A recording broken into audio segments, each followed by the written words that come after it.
Simula nga po sa pagkakaroon ng Golden State Warriors ng 2-game win streak, nauwi na nga ito sa isang 2-game lose streak.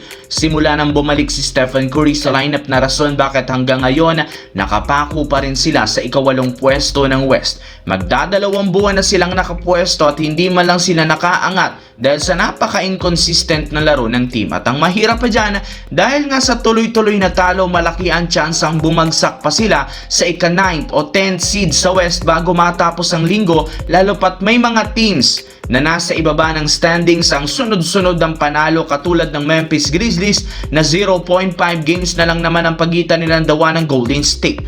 Ibig sabihin kapag natalo pa ang Golden State laban sa Suns at manalo ang Grizzlies laban sa Timberwolves, babagsak na nga ang Golden State sa ika-9th seed.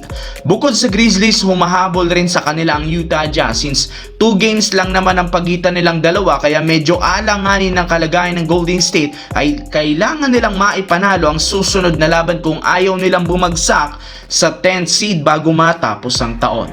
Sa kabilang banda dito naman, sa kabila ng magandang kalagayan ngayon ng Los Angeles Lakers sa Western Conference, willing ang team na gumawa ng trade. Para nga sa inyong kalaman, sa pagpatak noon sa December 15, may ilang player ang pwede nang i-trade katulad ni Rui Hachimura, Austin Reeves, Vanderbilt, Gabe Vincent, Maxi Kleber, Jake LaRavia, Marcus Smart, Dalton Keunig, Jackson Hayes at si Ado Tiero. Subalit ayon sa isang analyst, sa mga nabanggit na player sina Dalton Keunig, Gabe Vincent, Maxi Kleber at si Hachimura ang willing silang ipamigay. Tama nga ang inyong narinig, posibleng i-trade ng Lakers si Rui Hachimura para gamitin bilang trade asset upang makakuha ng mas magaling na player. At isa sa trending ngayon ang pangalan ng big man ng Minnesota na si Naz Reid. Bagamat bigo ang Lakers na makuha ito nitong offseason, hindi pa rin sila sumusuko dahil naniniwala ito na siya ang fit bilang starting power forward ngayong season at siyang magiging